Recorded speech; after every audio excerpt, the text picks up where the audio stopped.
Assalamualaikum warahmatullahi wabarakatuh. Kali ini saya akan membahas materi himpunan dan fungsi yang merupakan materi pengantar untuk mata kuliah struktur aljabar. Nanti di analisis real juga topik ini akan dipakai. Baik, saya akan share screen. Nah, ini judulnya himpunan dan fungsi. Ini adalah landasan awal untuk belajar matematika. Pertama, kita bahas dulu himpunan.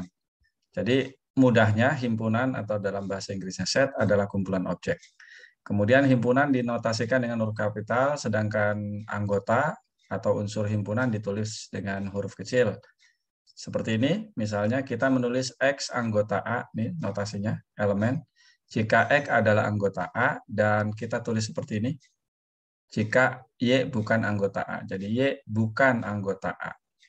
Ini contoh, ada himpunan, walaupun yang seperti ini himpunan agak jarang ya, himpunan memuat himpunan juga. Misalkan himpunan A anggotanya 1, 2, 3, dan himpunan yang anggotanya AB. Maka tentu saja satu anggota A, himpunan yang anggotanya A dan B adalah anggota A, tapi A kecil itu bukan anggota A, karena tidak ada di sini. Jadi unsurnya itu ada 4, 1, 2, 3, dan himpunan yang anggotanya A dan B. Dan seterusnya. Kemudian kita juga mengenal istilah himpunan semesta dengan notasi S, yaitu adalah himpunan yang anggotanya mencakup semua yang dibicarakan. Kemudian ada juga komplement, notasinya begini, A, di atasnya ada C, atau boleh aksen, yaitu semua anggota semesta yang bukan anggota A. Semua anggota himpunan semesta tadi yang bukan anggota A. Jadi gampangnya ini bukan anggota A. Kemudian ada juga himpunan kosong, ya berarti tidak punya anggota. Ini notasinya seperti ini, atau kurung kurawal buka dan tutup, gitu ya. Salah satu dari itu saja. Lanjut, cara menyatakan himpunan bisa dengan notasi. Jika P merupakan pernyataan yang memiliki arti dan tidak ambigu atas himpunan S, maka himpunan bisa ditulis dengan cara seperti ini. A sama dengan biasa kurung kurawal ya. X anggota suatu himpunan, sedemikian sehingga PX. PX-nya ini adalah pernyataan tentang X. Atau pernyataan berkaitan dengan X. Ini yang disebut cara menyajikan himpunan atau menyatakan himpunan dengan notasi. Sementara untuk beberapa himpunan bilangan ada notasi khusus seperti ini. Ini adalah bilangan himpunan bilangan asli, N yang tengahnya ditebalkan dari kata natural. Kemudian himpunan bilangan bulat pakai Z dari bahasa Jerman, Zahlet. Ini himpunan bilangan rasional atau pecahan ya, A per B. A dan B-nya anggota bilangan bulat, dan tentu saja penyebutnya tidak boleh 0. Kemudian himpunan bilangan real, dan terakhir himpunan bilangan kompleks yang bentuknya A plus BI, di mana A dan B-nya anggota bilangan real. Ini adalah notasi himpunan bilangan. Ada satu lagi himpunan bilangan cacah, notasinya itu pakai omega. Kemudian ini tadi contoh yang menggunakan notasi. S sama dengan 1 per N, di mana N-nya anggota bilangan asli. Berarti anggotanya adalah 1 untuk N sama dengan 1. Kemudian untuk N ya berlanjut bilangan asli, jadi 1 setengah, 1 per 3, 1 per 4, dan seterusnya. Kemudian ini contoh yang lainnya. X bilangan real sedemikian hingga X kuadrat kurangi 2X kurangi 7 sama dengan 0. Nah, coba dicek apakah ini himpunan kosong atau bukan. Tapi yang pasti anggotanya ya merupakan himpunan penyelesaian dari sini atau solusi dari persamaan ini. Kemudian berikutnya adalah X sama dengan Y anggota bilangan rasional, sedemikian hingga Y-nya lebih dari atau sama dengan 1 dan kurang dari atau sama dengan 0. Gitu ya. Y lebih dari negatif 1 dan Y kurang dari atau sama dengan 2. Gitu. Nah, itu beberapa contoh himpunan yang saya yakin ini di SMA atau di waktu kalkulus juga sudah belajar ya. Kemudian dilanjutkan himpunan bagian atau subset ya. Jadi himpunan A adalah himpunan atau subset dari himpunan B. Saya biasanya bacanya subset. Ditulisnya seperti ini. Notasinya lihat ini. Jika jika semua anggota A adalah anggota B. Semua anggota A adalah anggota B. Nah, kemudian jika ada paling sedikit satu anggota B yang bukan anggota A, maka yang seperti itu disebut himpunan bagian sejati atau proper subset. Ditulisnya seperti ini, tidak ada tanda sama dengan. Nah, ini kira-kira yang proper subset tadi ya, A-nya betul-betul ada di dalam, B-nya seperti ini. Jadi ada anggota B yang bukan anggota A. Ini semestanya, himpunan semesta. Kemudian kesamaan dua buah himpunan. Himpunan A dikatakan sama dengan himpunan B jika keduanya memiliki anggota yang sama. Jadi setiap anggota A adalah anggota B dan setiap anggota B adalah anggota A. Dan itu bisa dinyatakan dalam teorema seperti ini. Jadi untuk membuktikan bahwa dua buah himpunan ini sama, yaitu A dan B ini sama, maka tunjukkan A merupakan subset dari B dan B subset dari A. Begitu ya. Cara menunjukkannya lihat di sini, bagian atas. Jadi A himpunan bagian dari B ini cara menunjukkannya, ambil X anggota A, tunjukkan bahwa X anggota B. Gitu ya. Nanti ada contohnya. Nah ini beberapa operasi pada himpunan, ada gabungan, dua buah himpunan, ya kata hubungnya atau ya. Jadi ini memperlemah syarat keanggotaan, anggota A atau anggota B. Kemudian bisa juga gabungan dari tak hingga banyak, gitu, seperti ini. X anggota AK untuk suatu K bilangan asli. Kemudian ini irisan. Nah, kalau irisan itu mempersempit. Kata hubungnya dan. Oh, ini jalan sendiri ya. Kemudian juga bisa diperluas juga irisan dari tak hingga buah himpunan. Jadi X anggota AK untuk semua. Kalau irisan untuk semua, kalau gabungan untuk suatu. Kemudian ada juga komplement. A kurangi B, atau nulisnya boleh juga begini, A tanpa B, atau A iris B komplement, yaitu X sedemikian hingga X-nya anggota A, tetapi X bukan anggota B. Kemudian ada juga simetri ya, penjumlahan A plus B, X-nya anggota A atau X anggota B, tapi bukan anggota irisan A dan B. Nah, ini diperhatikan baik-baik. Nah, ini menyatakan gabungan, ini irisan. Ini tadi komplement, A tanpa B. Jadi semua anggota A yang bukan anggota B. Jadi anggota A-nya tuh ini. B-nya yang ini. Gitu ya. Lanjut. Nah, ini sifat-sifat yang lain. A gabung himpunan kosong, ya A itu sendiri. A gabung A sama dengan A gabung B sama dengan B gabung A. Sifat komutatif ya. A gabung B digabung dengan C sama dengan A gabung B gabung C. Sifat asosiatif.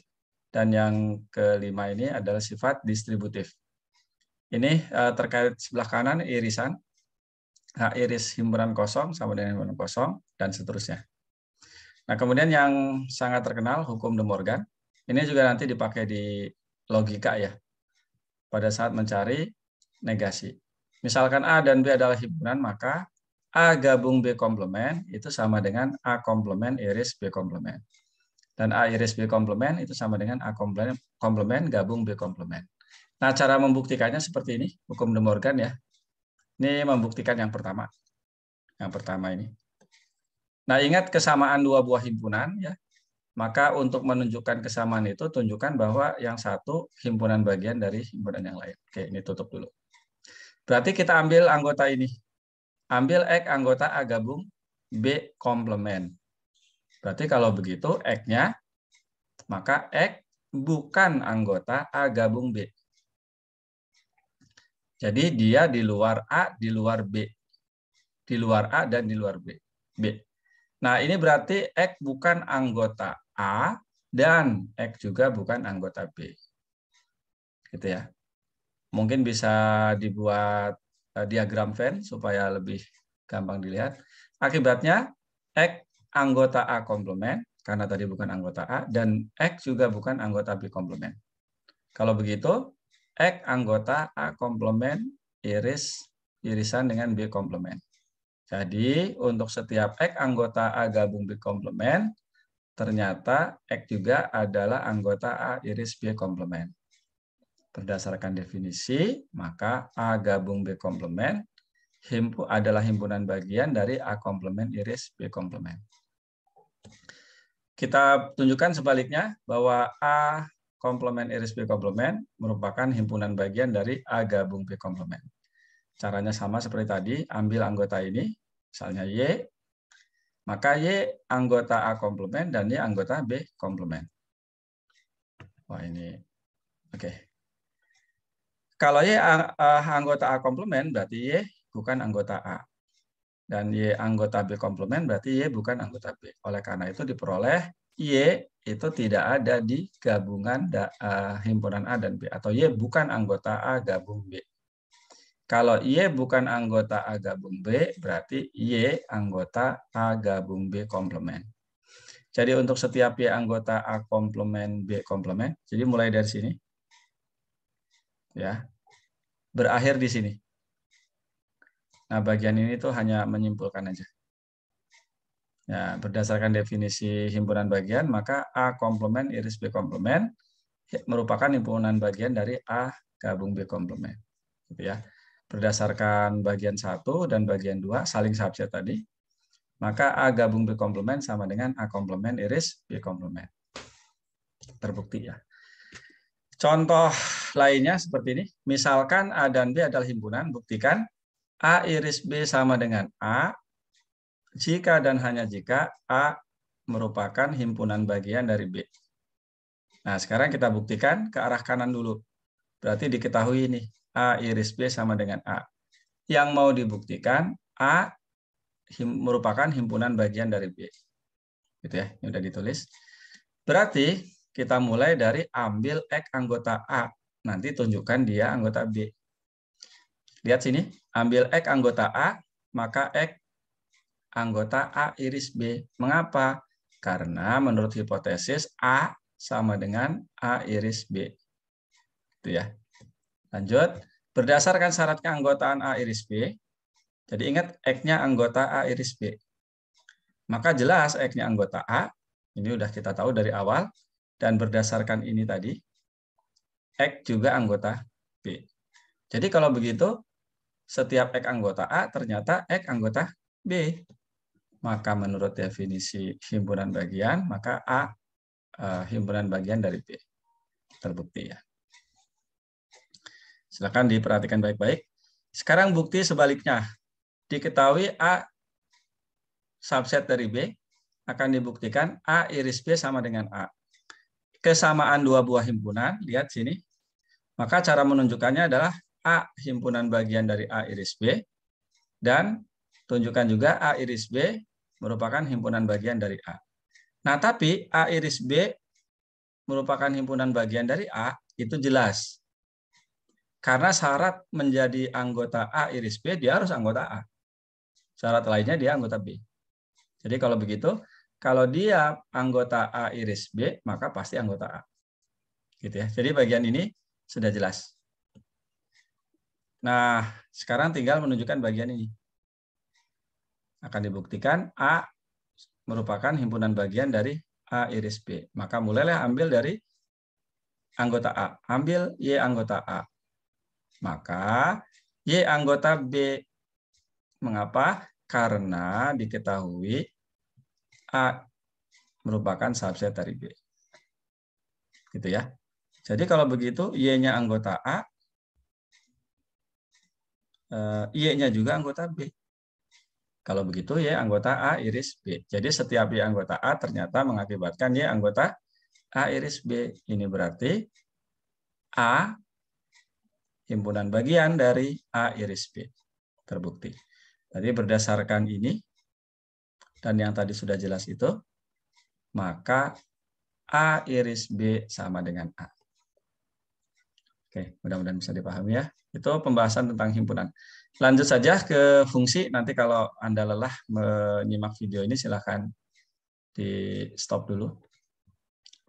Ini fungsi. Jadi biasanya didefinisikan seperti ini. Sebetulnya ini relasi ya. Atau ya relasi ya. Nah, fungsi ini yang disebut fungsi f dari A ke B itu adalah relasi atau aturan yang mengaitkan setiap anggota A dengan anggota B secara tunggal. Dalam bentuk kalimatnya seperti itu ya.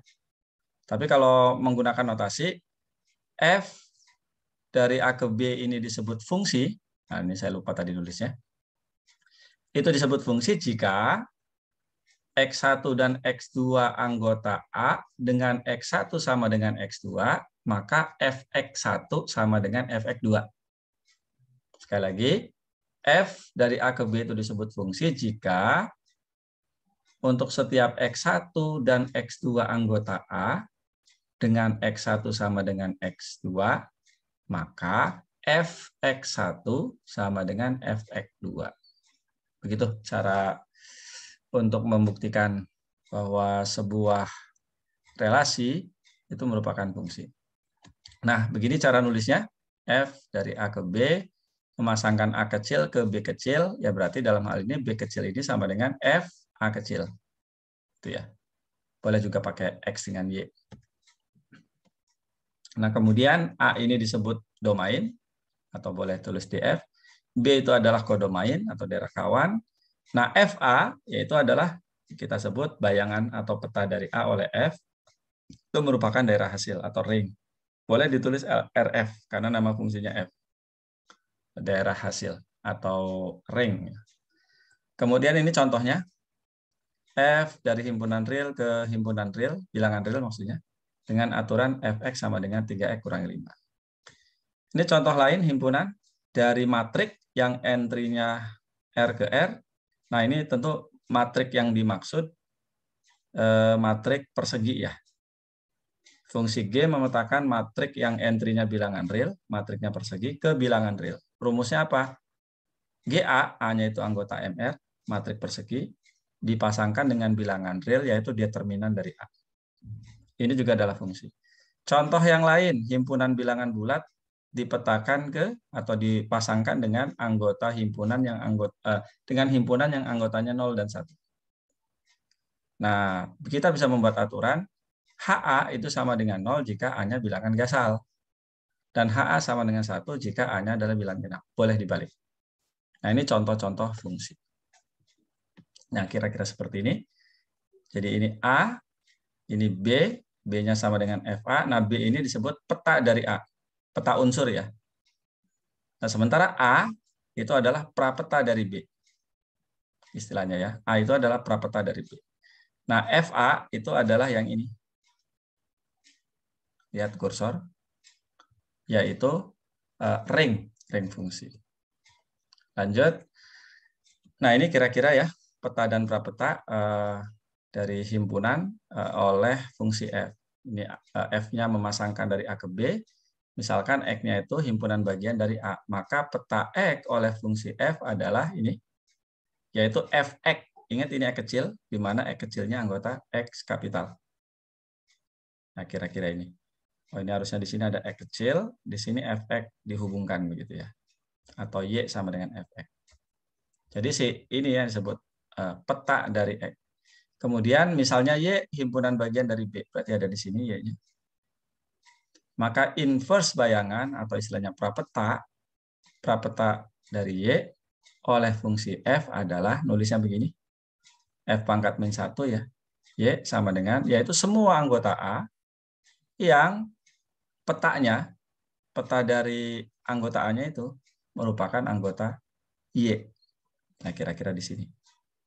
Jadi ini ke sana, ini juga ke sini, maka yang ada di sini itu disebut anggota prapeta dari F inverse Y. Nah, berikutnya adalah fungsi komposit. Misalkan F dari A ke B ini kebetulan, oke, nggak kebetulan sih.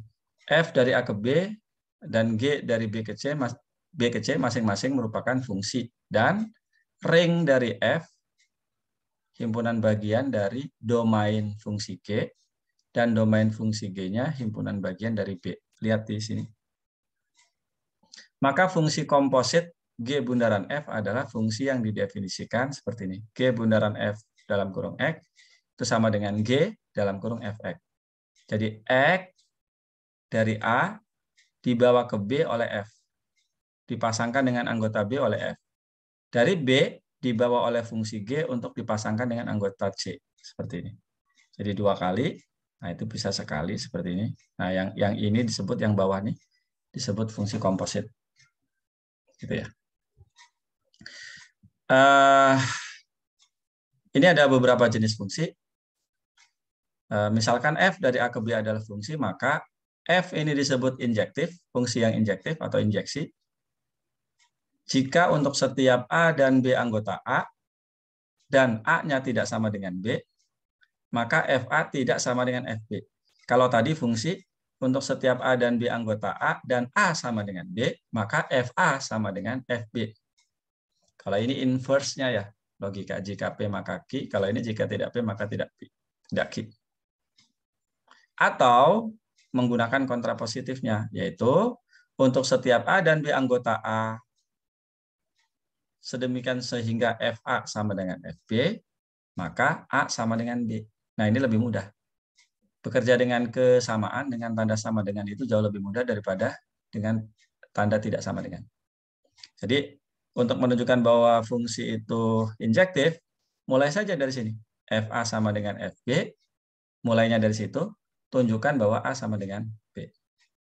Kemudian yang kedua ada yang disebut fungsi yang surjektif. Kalau ini tadi injektif atau fungsi satu-satu, ini surjektif atau fungsi pada, atau sebutnya surjeksi. Jika setiap anggota B, jika untuk setiap B anggota B, terdapat A kecil anggota A, sedemikian sehingga B sama dengan FA. Intinya adalah semua anggota kodomain daerah kawan, punya pasangan di domain. Gitu ya. Semua anggota B punya pasangan di A. Ingat B-nya adalah kodomain. Nah, kalau fungsi F itu surjektif sekaligus injektif, maka disebut fungsi yang bijektif atau bijeksi. Ini contoh fungsi dari R ke R, dari bilangan real ke bilangan real dengan rumus seperti ini. Fx sama dengan 5x plus 1 adalah fungsi yang bijektif. Nah, bijektif berarti harus ditunjukkan injektif dan surjektif. Nah, yang pertama ini injektifnya. Ambil X dan Y anggota R, sedemikian hingga Fx sama dengan Fy. Ingat tadi menggunakan kontrapositifnya ya. Maka harus ditunjukkan X sama dengan Y. Oke, Fx sama dengan Fy. Apa itu Fx? Lihat sini. Fx itu adalah 5x plus 1. Kalau Fy, ya 5y plus 1.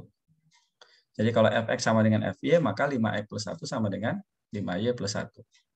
Tambahkan kedua ruas dengan negatif 1, dan kalikan kedua ruas dengan 1/5, atau dibagi 5 ya, maka akan kita peroleh X sama dengan Y. Jadi, kita mulai dari Fx sama dengan Fy, berakhir di X sama dengan Y. Itu berarti F adalah fungsi yang injektif. Nah, yang kedua, menunjukkan fungsi yang surjektif. Kalau gitu, ambil B anggota R, anggota sini ya, sama kebetulan yang sama, anggota kodomain, pilih anggota domainnya itu yang mana, sehingga FA itu sama dengan B. Gitu ya. Sehingga FA sama dengan B. Nah, coba perhatikan. FA sama dengan B. FA itu apa? Ya 5A plus 1. Udah, kalau begitu kita peroleh 5A plus 1 sama dengan B. Kalau begitu berapa A-nya? Nah, tentu saja ini A-nya. B kurangi 1 bagi 5. Jadi sebetulnya dikotret dulu. Gitu ya. Jadi ambil B anggota R, maka pilih A-nya yang seperti ini. B kurangi 1 bagi 5. Dari mana ini? Dari tadi itu. FA sama dengan B. Kemudian FA-nya itu 5A plus 1.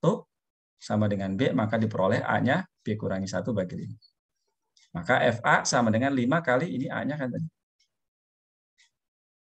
Tambah 1. 5 dibagi 5, 1. B kurangi 1 tambah 1 ya B.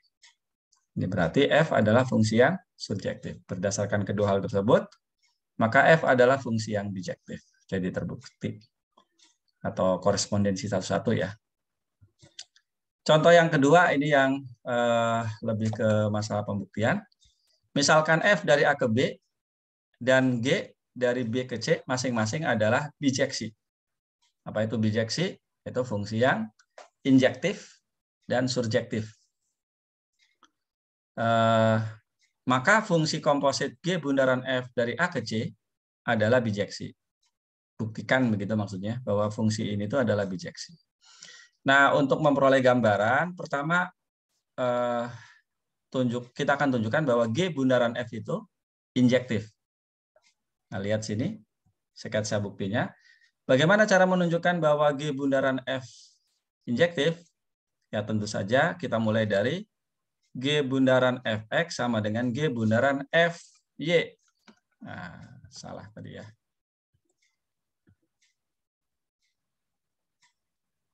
Oke. Nah, ini harusnya Y akibat copy paste. Oke. Gitu ya. Kita mulai dari G bundaran Fx sama dengan G bundaran Fy harus berakhir di X sama dengan Y.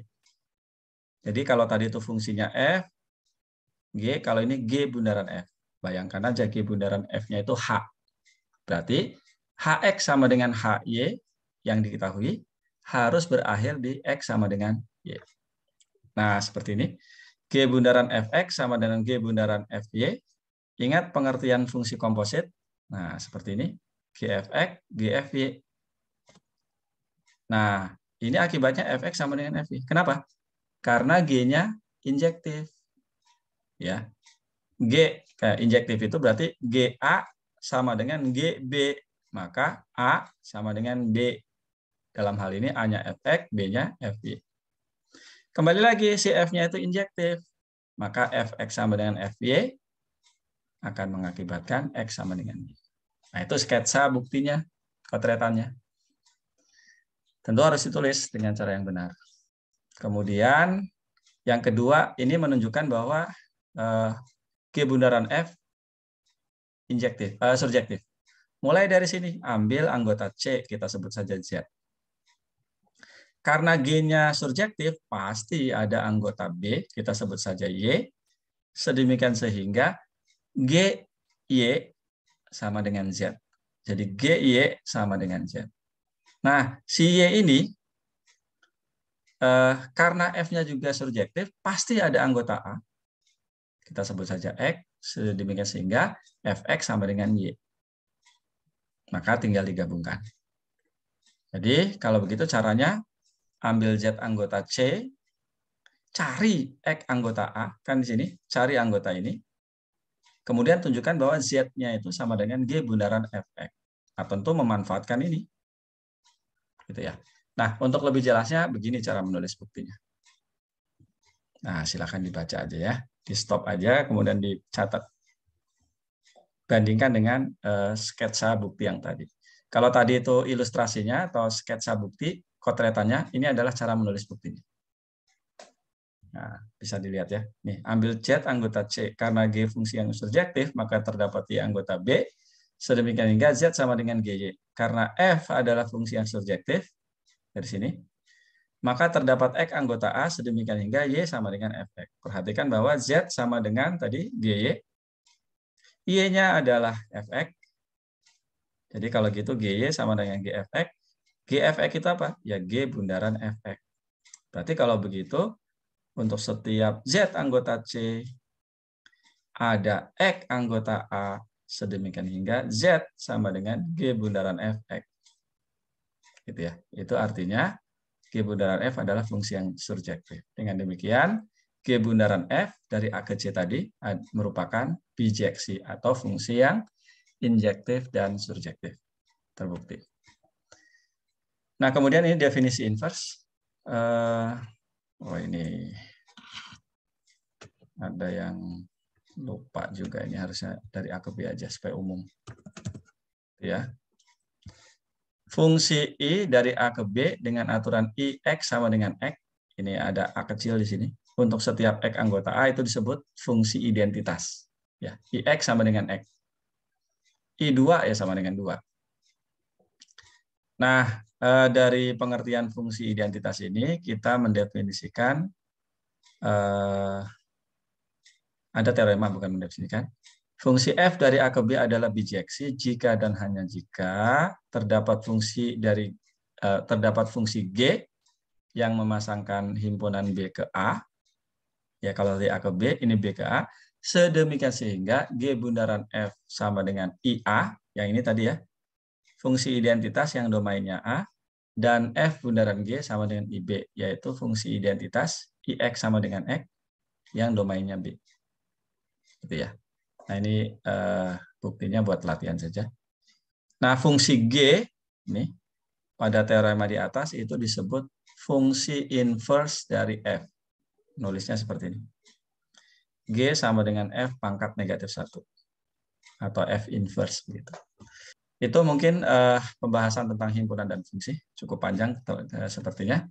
Silahkan dipelajari, diulang-ulang, dan nanti kalau ada pertanyaan silahkan ditanyakan pada saat sesi Zoom meeting. Saya Eri, Assalamualaikum warahmatullahi wabarakatuh.